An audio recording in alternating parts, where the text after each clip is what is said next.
Hi ಸ್ನೇಹಿತರೆ, ಬೆಳಗ್ಗೆನೇ spray ಮಾಡೋಣ ಅಂತ ಬಂದರೆ ಇಲ್ಲಿ ಹುಳ ನೋಡಿ ಯಾವ ರೇಂಜಿಗೆ ಬಿದ್ದಿದೆ ಅಂತ. ಹಾಯ್ ಸ್ನೇಹಿತರೆ, ಇವತ್ತು ಬೆಳಗ್ಗೆ ಮುದ್ದೆ ತಿನ್ಕೊಂಡು ನಾವು ಹೊಟ್ಟಿಸಿದ ತೋಟದ ಕಡೆಗೆ ಏನಕ್ಕಪ್ಪ ಅಂದರೆ ಸ್ಪ್ರೇ ಮಾಡಬೇಕಂತ. ನೋಡಿ ಸ್ನೇಹಿತರೆ, ಲಾಸ್ಟ್ ಟೈಮ್ಗೂ ಇವಾಗ ಎಷ್ಟು ಡಿಫ್ರೆನ್ಸ್ ಇದೆ ಅಂತ. ಲಾಸ್ಟ್ ಟೈಮ್ ಸ್ವಲ್ಪ ಚಿಕ್ಕದಾಗಿತ್ತು, ಇವಾಗ ಕೂಡ ಸ್ವಲ್ಪ ದೊಡ್ಡದಾಗಿದೆ. ತೋಟ ಕೂಡ ನೋಡೋಕೆ ತುಂಬ ಚೆನ್ನಾಗಿ ಕೂಡ ಇದೆ. ಹುಳ ಕೂಡ ಜಾಸ್ತಿ ಬಿದ್ದಿತ್ತು. ಅದಕ್ಕೋಸ್ಕರ ಈ ಸಿಂಬಾನ ಮತ್ತು ಈ BSF ಕೂಡ ನೀಟಾಗಿ ಮಿಕ್ಸ್ ಮಾಡ್ಕೊಂಡ್ರೆ ಇಲ್ಲಿ ನೋಡಿದ್ರೆ ಹಾಳಾದಂಗೆ ಆಗ್ಬಿಟ್ಟಿದೆ ಸ್ನೇಹಿತರೆ.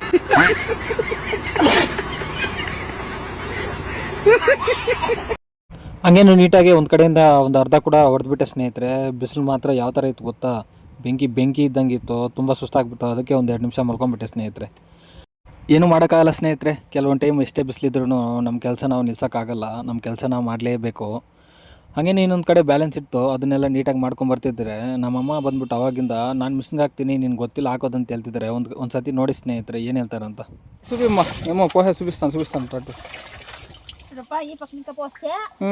Itu porden dia double ekportu. ಅಬ್ಬಬ್ಬಬ್ಬ, ಕೆಲಸ ಏನೋ ಮುಗೀತು, ಟೈಮ್ ಕೂಡ ತುಂಬಾ ಆಗೋಯ್ತು. ಲಾಸ್ಟಲ್ಲಿ ಸ್ವಲ್ಪ ಬ್ಯಾಲೆನ್ಸ್ ಇತ್ತು, ಅದನ್ನು ಕೂಡ ನೀಟಾಗಿ ಮಾಡ್ಕೊಂಡು ನಾನು ಹೊಟ್ಟಿಸಿದ ಮನೆ ಕಡೆಗೆ ಸ್ನೇಹಿತರೆ. ನನ್ನ ವೀಡಿಯೋಸ್ ನೋಡೋರಿಗೆಲ್ಲ ಒಂದು ಮಾತು ಹೇಳ್ತೀನಿ ಸ್ನೇಹಿತರೆ, ನಿಮ್ಗೆ ಇಷ್ಟ ಇದ್ದರೆ ಮಾತ್ರ ಫಾಲೋ ಮಾಡಿ, ಇಲ್ಲಾಂದರೆ ಯಾವುದೇ ಕಾರಣಕ್ಕೂ ಫಾಲೋ ಮಾಡಬೇಡಿ ಸ್ನೇಹಿತರೆ. ಏನಪ್ಪ ಇವ್ನು ಕಾಲ ಮೇಲೆ ಕಾಲು ಹಾಕೊಂಡು ಕೂತ್ಕೊಂಡಿದ್ದಾನೆ ಅನ್ಕೊಂತೀರ, ಹಂಗೇನಿಲ್ಲ ಸ್ನೇಹಿತರೆ. ದೊಡ್ಡವ್ರು ಒಂದು ಮಾತಿಲ್ಲಿದ್ದಾರೆ, ಕೇಕ್ ಹೆಸರಾದರೆ ಬಾಯಿ ಮೊಸರು ಅಂತ. ಹಂಗೆ ಇವತ್ತು ಕಷ್ಟಪಡ್ತೀನಿ ಸ್ನೇಹಿತರೆ, ನಾಳೆ ಒಂದು ದಿವಸ ಯಾವತ್ತೋ ಒಂದು ದಿವಸ ಚೆನ್ನಾಗಿದ್ದೇ ಇರ್ತೀನಿ. ನೆಕ್ಸ್ಟ್ ವಿಡಿಯೋದಲ್ಲಿ ಸಿಗೋ ಗಂಟೆ ಸಿವು ಟಾಟಾ ಬಾಯ್ ಗುಡ್ ನೈಟ್ ಸ್ನೇಹಿತರೆ.